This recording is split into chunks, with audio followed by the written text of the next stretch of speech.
Good morning. You're watching World News here on TVP World. I'm Anna Kalczyńska. All eyes on Romania, as today the Romanians are voting in the first round of presidential elections, a voting rerun after last year's failed attempt. The candidate lineup is quite different this time, and we are now joined by our correspondent Paweł Trzaskowski, who is on site. Good morning, Paweł. So the voting is just about to start. Please tell us what is the mood among those voters and what are the latest developments. Well, the voting has already started, and I'm actually standing in front of one of the polling stations in Bucharest, the capital of Romania. About 19,000 such places are open across the country today, with where people can go and vote in the country's presidential elections. The first round and a rerun of the failed attempt from December last year. The failed attempt because the Constitutional Court annulled the first round of presidential elections in 2024, citing foreign interference. Foreign interference was supposed to favor an extreme right candidate, Călin Georgescu. Călin Georgescu was eventually banned from running in this presidential rerun by the same court, and this is why, as you rightly mentioned, the candidate lineup is quite different this time round. Out of 11 contenders, 4 are given chances to make it to the second round. Among them, a well-known face, George Simion, a leader of the right-wing Our Party, who took part in the failed 2024 vote, however, with little success. But having consolidated the votes of Romanian right and with support of Călin Georgescu himself, he is now leading the polls. However, he is being closely followed by 3 other new contenders. One of them is Crin Antonescu, a veteran of Romanian politics who came back from political retirement to run as a candidate backed by the current governing coalition. He is actually expected to vote here in this polling station. This is why you can see so many reporters behind me.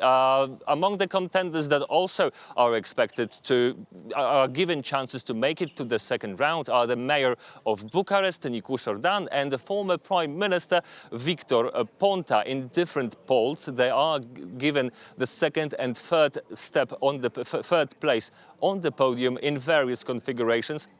And the most likely outcome of the first round of presidential elections would be a presidential runoff, where George Simion would meet one of these 3 contenders. More will be known when the voting stations close. That will be 8 p.m. local time, and I will be here to report on that. Anna? Thank you so much. Paweł Trzaskowski from Bucharest. The elections in Romania are just starting, and we will be watching them closely. At least 11 people, including 2 children, have been injured in overnight Russia drone strikes on Ukraine's capital, Kyiv. Air raid warnings sounded across the city in the early hours of Sunday morning. Officials said that falling debris from destroyed drones sparked fires that set several residential buildings ablaze. Ukraine's emergency service said a force of more than 70 firefighters were deployed to tackle the flames. Meanwhile, the governor of central Ukrainian region of Cherkasy said the Russian drone attack late on Saturday had also sparked several fires.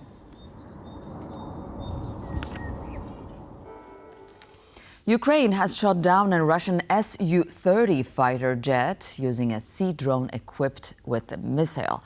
First time a warplane has been destroyed in this way. Oz Katerji reports from Kyiv.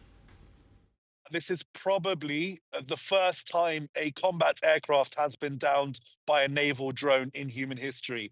So a remarkable piece of footage that was been released by Ukraine's intelligence services showing this naval drone, which was piloted in the Black Sea region.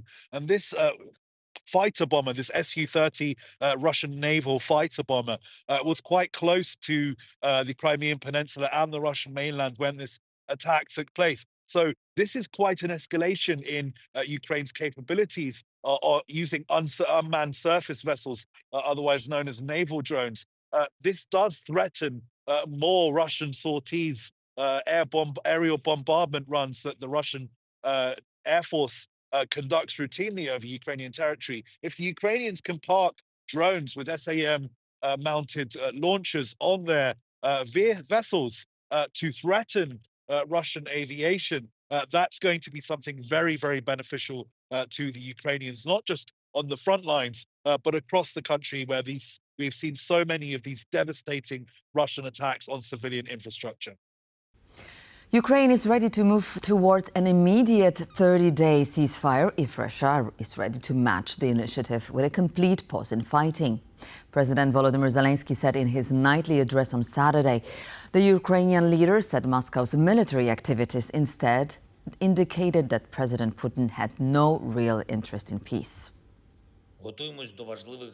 We are preparing for important foreign policy events, meetings and negotiations. The key question is whether our partners can influence Russia to accede to a complete ceasefire, a durable ceasefire that would allow us to seek a way out of this war. We are ready to move toward a ceasefire as soon as possible, even starting today, if Russia is ready to take reciprocal steps to establish a complete silence, a lasting ceasefire of at least 30 days. This is a fair timeframe to prepare the next steps. Russia must stop the war and halt its assaults and shelling. Currently, the intensity of Russian strikes indicates nothing but Russia's desire to continue fighting. Every night, nearly 100 Shahed drones are launched. This week alone, from Monday to Saturday, over 950 Russian aerial bombs have already been used. Intense fighting continues every day on the Pokrovsk direction and in other areas of the Donetsk region. The US has not abandoned its role as a mediator between Ukraine and Russia, the State Department spokeswoman Tammy Bruce has said. And that's good news to the world, as the world might have been confused following the State Department's earlier comment, widely interpreted as suggesting that Washington had scaled back its involvement in the peace talks. How does one explain this backtracking on behalf of the President of the United States on the previously announced critical shift in geopolitical posturing? The spokesperson for the US Department of State, Tammy Bruce, appears to have backtracked on her earlier statement about the US withdrawing from being the mediator in peace talks between Ukraine and Russia. There's a lot of fake news about my comments. Here's the truth. As Secretary Rubio has said, if there is no progress in talks between Russia and Ukraine toward a concrete solution, the United States will take a step back as mediator. If and when that happens, will be a decision of the president. We are pushing both parties to deliver real progress. This latest statement contrasts with what was said on Thursday when she suggested that Washington will abandon mediation between Moscow and Kyiv. While our style will change, the methodology of how we contribute to this will change in that we will not be the mediators. We are not going to fly around the world at the drop of a hat to mediate meetings, that it is now between the two parties. The sentiment was mirrored by others within the Trump administration, including the vice president. When I say this deal, I mean getting these guys to actually propose a peace settlement, but it's going to be up to the Russians and the Ukrainians. Now that each side knows what the other's terms for peace are, it's going to be up to them to come to an agreement and stop this brutal conflict.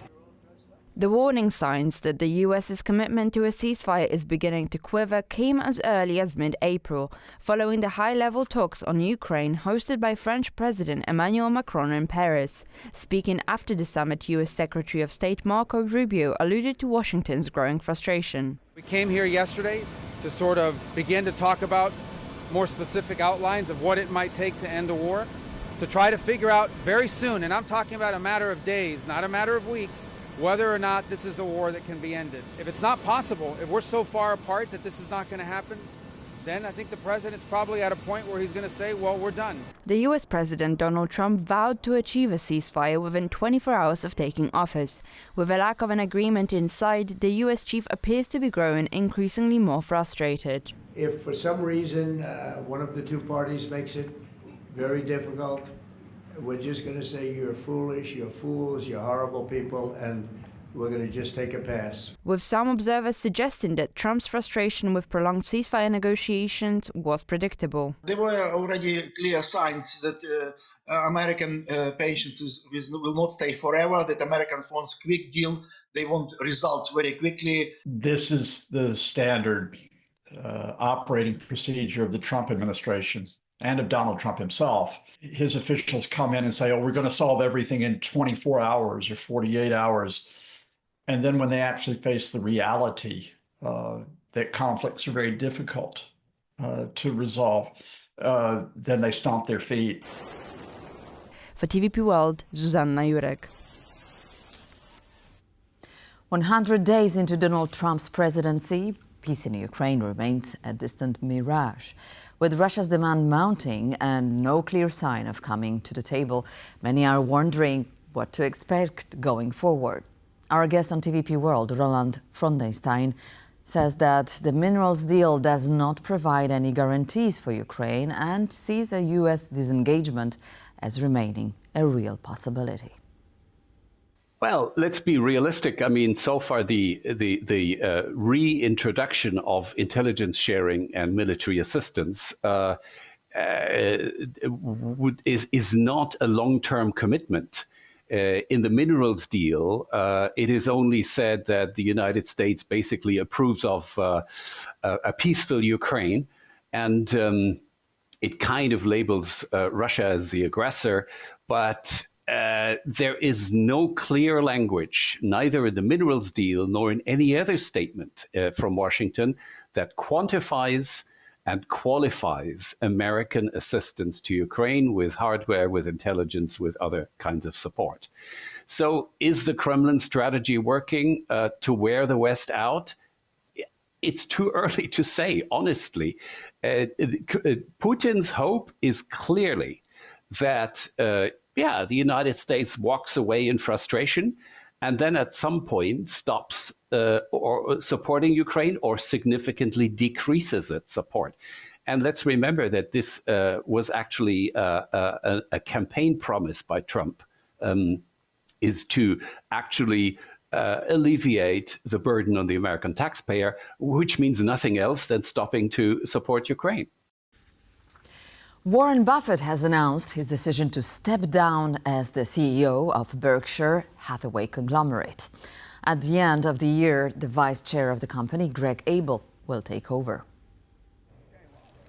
In his 60 years chairing Berkshire, Warren Buffett has transformed the company from a falling textile company into a multinational conglomerate holding. The 94-year-old businessman announced his plans to retire at Berkshire annual meeting and named Greg Abel as his successor.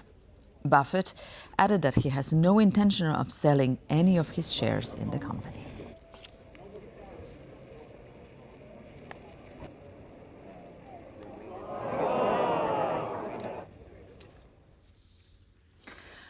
One of NATO's most significant military drills of the year has begun in Norway. The exercises aim to strengthen Europe's air and sea defenses and also serve as a major show of force.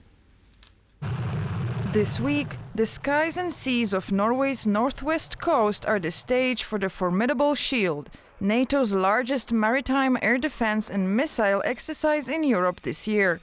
Thousands of troops and assets from 10 allied nations, including the US, UK, France and Canada, are taking part.